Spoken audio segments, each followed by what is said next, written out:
Okay, coming up now on my show, it's a pleasure to interview Anna Krumble, who is more widely known to the general public as Lolly, who's been a pop artist, is a presenter and all-round performer. She's here with me now on a live interactive video interview. Just want to say thanks for taking time out to, do this interview at such short notice. No, no problem at all. It's a pleasure, Dan. It's a pleasure. Well, good afternoon to you. How's life treating you? Well, do you know what? Spring has sprung around here, so it makes me very happy. So life is good. Been very busy. I've just been just in the studio this last week recording a charity single, which I've been really, really kind of proud to be part of. And the song's called "We Can Do Anything," and it's in conjunction with the people from Reading Pride. And it's about consent, really. It's like a consent conversations campaign, and it's with hosted by the Thames Valley Police. They go around to sort of the colleges and the universities, raising awareness of consent. So generally about the 16 to 24 year olds, and we're trying to raise money for that charity, and yeah, so we've recorded this song and it's just sort of being produced at the moment. So that's really Yeah. exciting. So that'll be out, let's say, in a few months' time. Yeah, I think they're going to try and release it for like Pride time, which is like June, like Pride month, isn't it? So yeah, Yeah. they're going to try and get it out for that. So they're kind of it's in everyone's vocals, which is really good, and it's a really sort of upbeat, fun song. I mean, it's a very hard hitting subject, but it's a real unity song. So yeah, it'll be good fun. Oh, I look forward to that then. We're the Yeah, I'll have to first. give it to you. Yes. Well, they have it on the show, an exclusive. They have it, so the first to know Oh. about that. Brilliant. And I just wanted to ask a few questions about, throwing it back. Nostalgia really sells these days. It's really popular, especially with the younger generation. They seem to know all the songs as well, singing along, the karaoke bars or the discos or family function parties. Yeah, thanks to TikTok. Yeah, there is that as well. And my first question I need to ask my guests is, can you tell me a little bit more how you kind of got into, you know, music? I read somewhere you grew up in my neck of the woods, St. Coldfield in the West Midlands. Yeah, yeah, that's right. Yeah, I was born and bred in St. Coldfield, Good Hope Hospital. That's where I was born. And yeah, so I went to a local dancing school, and back then it was called a stage school, but it was just like a little dancing school, and stayed there until I was 16. And then I think when I was younger, I watched the film Fame, the TV series, and that's when I was like, wow, you can actually like study this, even though it clearly was a TV series. But I was just obsessed by that. And then I watched, I think the film Annie when I was about 8 or 9 years old, and I was like obsessed with all the music. And then I think I saw an advert in the papers looking for orphans to be into acting orphans, obviously, to be in the show for like a professional production of it, and I begged my parents to take me down there, and they did, and I was lucky enough to get a part, and it was I just loved it, absolutely loved it, and that was it. I just wanted to be on the stage. I was quite a shy kid, not that confident in class, but when I was on stage, I felt just like that's what I could do. And then also if you get praised for it, it gives you that confidence to keep going with it because you're like, yeah, it's something I can do and I can do it well. So come on, let's give me more. So at 16, I went down to London. I got a scholarship to some drama school called London Studio Centre, which was like a performing arts school, and just grew up there basically, and just loved it. Then I went into the West End, did some West End musicals like Starlight Express, Elvis the Musical, Hard Times. Oh gosh, lots of different musicals, and then I also was in a band, like a girl band, when I was at college, but I kind of left the band because I wanted to do musicals. And I remained friends with the producers, and they had come up with this idea for a girl that was going to be called Lolly, and it was pop music, specifically designed and aimed at the tween age group. And they recruited at that time Rachel Stevens to sing to come into the studio. I think they found her in a shoe shop or something in London, and then they were also casting S Club. So they were like, well, she's not right for that project, but we'll put her in that one.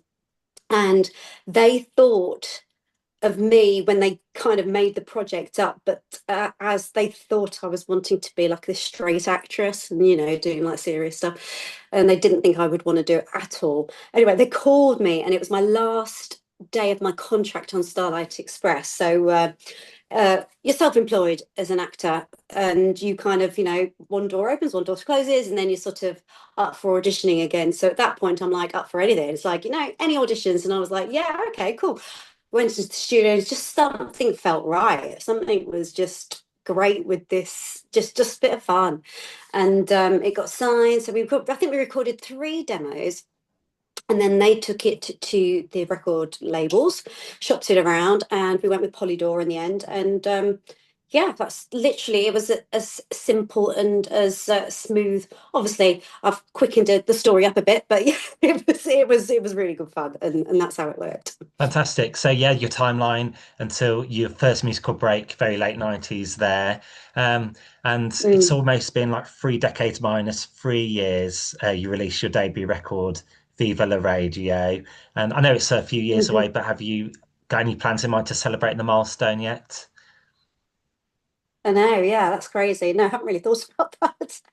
Well, I've been doing loads of prides and loads of performances, and I've just found the love for performing lolly songs again. And since um, performing them and seeing the crowd enjoying the music still, just kind of gets you go, I should go back into the studio. So I have been, and last year I released a song called Only for Love, and it's a kind of a bit more of a grown-up edge to what people would be used to listening to lolly songs. I mean, you've got to remember this is like 25 years later. So it's like a long time later. And also, I need to give my body a rest. When I'm up there dancing, I need a bit of a track to kind of, do a step dig to instead of jumping all around the stage to. And I just wanted to sort of do something that I really, really want to do. I'm not signed to a major label anymore. I've got more freedom, and I Yes. can just do what I want to do now. That's amazing because that latest single, one of your recent single there you're just talking about, we'll chat about that very Mm, shortly. And your mm. performance is still shown on TV. I think it's just going out on BBC Four on their Top of the Pops reruns as well. So no doubt your profile will reach an Yeah, even wider I guess audience. so. Well, yeah, I mean, I did it 5 times. You know, I mean, just you sort of pinch yourself, don't you? Because if you talk to any youngsters, I mean, I've got teenage children, and they haven't got a clue what Top of the Pops is. But you speak to people of a certain age, and that was the big deal. To get on Top of the Pops was like the creme de la creme, and I was so lucky to have that opportunity to do that. And it is a bit of a pinch me moment. And also, when you do get to do it, you're in this roller coaster of promotion campaigns that you don't actually get to appreciate it. So it's only now when you can watch it back that you go, oh, I did that. That's so crazy, So it's nice. Yeah, and 1999 was a memorable year for you. You secured Mhm. 3 top 10 hits with Viva La Radio, Mickey, and Big Girls Don't Cry. I think that had a B-side, or Rockin' Robin Yeah, it was the was called Big A-side. Boys Don't. Yeah, Big Boys Don't Cry, and yes, that was like a ballad, and then it was a double A side, and it was called obviously not called, it is Rockin' Robin, and and it was sort of a time when because Big Boys Don't Cry was strong enough to be a single on its own, but the impact of Mickey.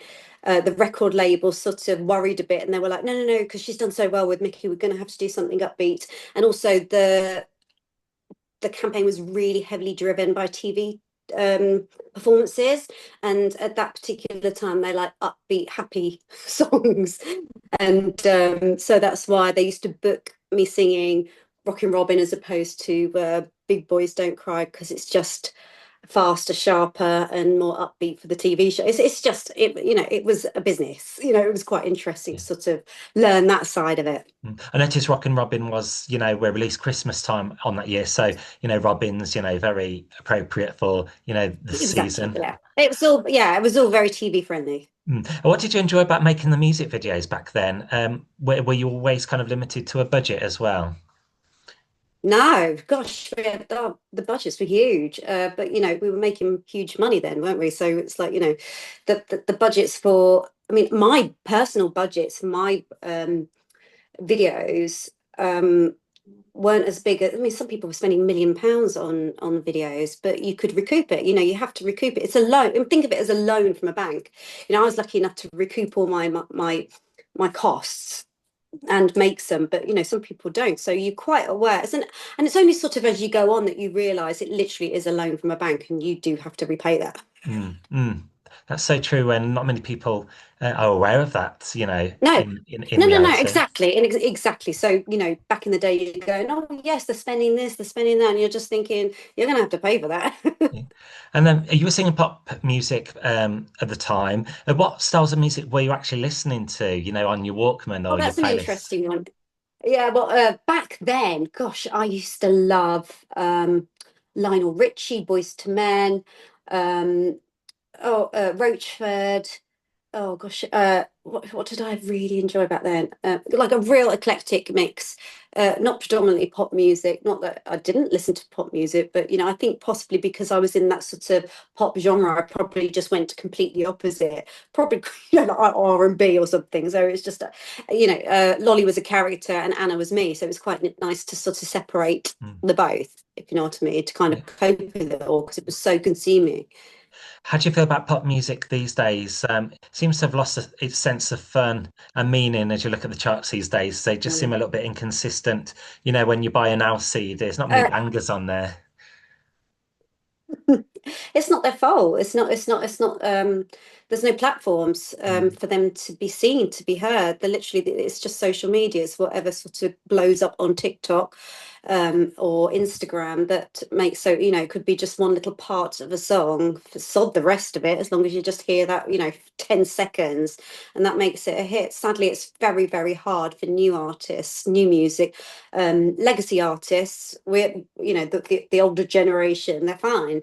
There were physical copies. Now it's streaming, and they are struggling to get new music out there, struggling to get heard. Venues, the cost of living, everything is just, it's excruciatingly painful, but we still need music. I mean, you everybody will understand that from COVID. What did we do? We listened to music, we watched films, we watched TV, we communicated. It was entertainment. We need that. We need fresh new music all the time. And so there's pros and cons of all these platforms, because yes, new music can be heard, but it's flooded. Anyone can. I can literally just sit here, go ding ding ding ding, and put it on Spotify. It's flooded, so the mm. quality isn't as good, so you have to filter through so much, so it's so hard to be heard. So that's why it's so important for smaller radio stations like yourself, and for people to do that. Back in the day I would have been doing a radio tour where I get in a van with my tour manager and travel all around the country, and going to physically visit these people. Now it's just, we sit here, I'm at home, you're at home, and Mm. we're just chatting, Yeah, and that is lovely to be able to do that, but there is something really important about that human connection, to be able to go and physically see someone and meet them, yeah. and have that sort of bond, and then I don't know, it's just it's hard. Yes, it's great because you can sit there in a room all day and go uh meeting, but it's the depth isn't there. Sure. I was thinking about this on the bus, how 20 years ago, music interviews, when we're doing this now, you wouldn't think that it would be possible, how you can do an interview over No. Zoom call, saves a trip to the radio studio. Yeah, I mean, gosh, it was exhausting because you're doing all that travel, and it was quite lonely as well when you're doing the radio tour, especially because I didn't have my dancers with me, because unless I was doing a physical, like say club gig or whatever that night. But generally, the radio tour was you do your TV and radio tour, and then you do your sort of big push, like the 6 week run up to the release of the Mm. single, and So it'd just be you and the tour manager, and there's a solo artist, unless you didn't get, unless you hated your tour manager, but luckily I didn't. We had a good time, but it's just the two of you, so it's a bit like, And then you released an album called Pick and Mix in 2000, Y2K, which heavily features cover versions. But do you have a personal favorite from this collection? um, probably Twisting Roads. I quite like that one. That was quite a bit more of a meaningful record for me. Um, I enjoyed performing that as well. Actually, no, I say a lie. I have never performed it. I enjoyed recording it. I've never performed that live ever. That yeah, Twisting Roads is a really I mean, there's lots of sort of I mean it's recorded it so long ago. It's so weird to sort of talk about it now because it is like a lifetime ago. But yeah, Twisting Roads. Oh, good answer. And yeah, year 2000, the time where Woolworths was open, the high streets were booming, people were buying records. What's Lolly's favorite, pick and mix, sweet from the stand back then or now? Oh. Cherry drops. Loose love cherry drops. Good answer. And you Cherry mentioned, drops, and what else do I really like? No, I haven't finished yet. keep going. And now I quite like a soft fruit, like a soft fruit. The big sort of chunky like orange or like the strawberries, like jellies, sort of soft fruit jellies. They're my Nice. favourite. Because you used to get like the Coca-Cola bottles. I think you still can. And do you remember the Jazzies Oh, as I hate well? cola bottle. Yeah, Oh, cola don't you like them? bottles. I did. Yeah, I did. I quite liked the cube, like the pineapple cubes, but they used to hurt the roof of your mouth because they were square, weren't they? A cube. They used to cut your mouth, but very dangerous. Sure. And my favorite was the Jazzies. They were kind of like chocolate buttons with like Oh sprinkles. yeah, I know, Love and it them. was really crap chocolate, but for some reason they were really nice. Yeah, amazing. And onto your most recent track, Only for Love. I can hear Mhm. elements of Kylie Minogue in there. Oh, that's very nice. A- and it does sound very recent as well. As you say, you mentioned this is one of your latest records. This is an original one of yours as well, Only for Love. Yeah, yeah. It's a song of appreciation, really. I just kind of uh, you just realize how lucky you are. I think there's so much sort of, there's so much tough negativity in the world. There's so much sadness. There's so much terror, destruction. And me, my little bubble here, I just kind of am very thankful for my family, the people that support me. And it literally is just a thank you. And it's as simple as that. It's just say thank you. And, I am lucky and I do appreciate them. And I did check out the music video for that, and I highly recommend the listener to do so as well, because you put that all together, like the collage, and you can see the meaning behind the song as well. Yeah, I really, I've always had a little fascination for miniature things. Like, I think from when we went on holiday, I think it was to Timoth or Babbacombe Miniature Railway Museum or Miniature Railway something. Somebody will be able to remember what it is. I don't even know if it's still there, but it was like I was about 5 years old, and I remember going with my mum and dad, and they showed me this like little miniature people, miniature towns, and I just really kind of like all that sort of miniature, yeah, that's miniature things. And have you found this song Maybe that's my future. I'll be sitting there making like little miniature caravans and houses and Only for Love as well? It's got the animated video. It's perfect. Do you find it was a popular choice, or was still popular choice for Valentine's Day as well, with the love meaning? yeah, I guess so. I never really thought about that. Yeah, I think it could work. As I said, it's just a letter of thanks, and I think we don't thank each other enough. And everybody sings about heartbreak and how hard done by they are, but it literally is just a love letter of thanks. Whether it's to your best friend, your lover, your partner. That sounds like I've got a Mm. lover and a partner. I don't. That would be very complicated. No, but do you know what I mean? It's literally just a letter of thank you. That's good. And you mentioned like streaming platforms as well, but what's it like to be featured Mm. on, the playlists on there along the likes of, Billy Piper, Jerry Halliwell, Louise, to just mention a few? I don't know. I don't really think. I mean, at the end of the day, I had the chart positions, I had the sales, so yeah, why shouldn't I be out there? Exactly.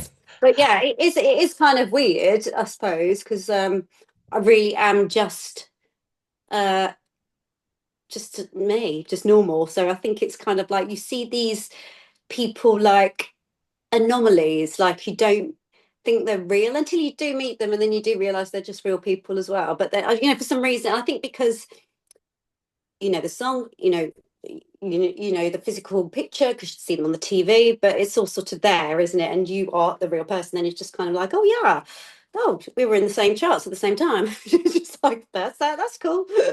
So it's great to have, the authenticity, being that person, the fans like that, coming across Yeah, I think it's that way.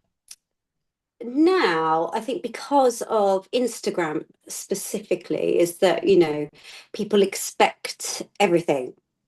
They want to see what you look like when you wake up. They want to see what you eat for breakfast. They want to see you with makeup. They want to see you without makeup. They want to see warts and all. And where back in the day when there wasn't any of that, literally there was just either magazines, possibly, everything was controlled.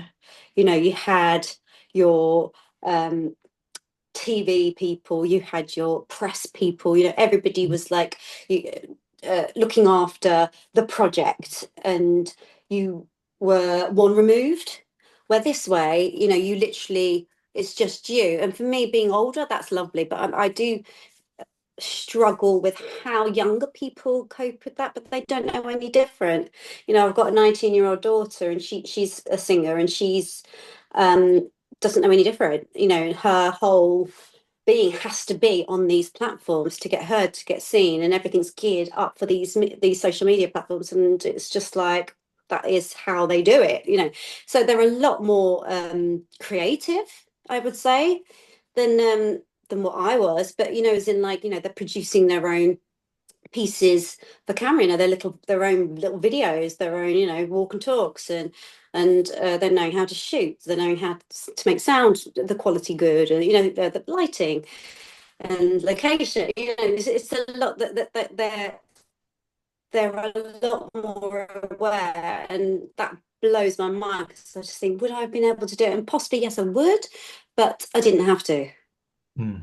Yes, I guess like most industries, they've evolved over the years, to acclimatize to the climate, whether it's like social media, as you say. Yeah. And where's speaking of social media, where's best to follow you? Like Instagram, if you have a page, where's best for people for you to follow? Your festivals or any latest news Yeah, coming up. on Instagram. I quite like Instagram. I can work that one out. It's a lolly underscore Anna K official, and you can follow me there. And I kind of post all where I'm going to be performing, and updates of stuff. And yeah, I quite like sharing my life on there. I quite enjoy that social media Fantastic. Well, platform. Anna, also known as Lolly, singer, pop artist as well. Thank you for joining me on my show today. I think that's everything I wanted to ask you. Thanks for, answering my questions, so thoroughly. And, I wish you the best with your latest projects and, your festivals and gigs as well. Oh, thank you. No Thanks for having problem. me, Dan. You're very welcome. And lovely chatting with you today. That was Lolly there, Anna Crumble on today's show.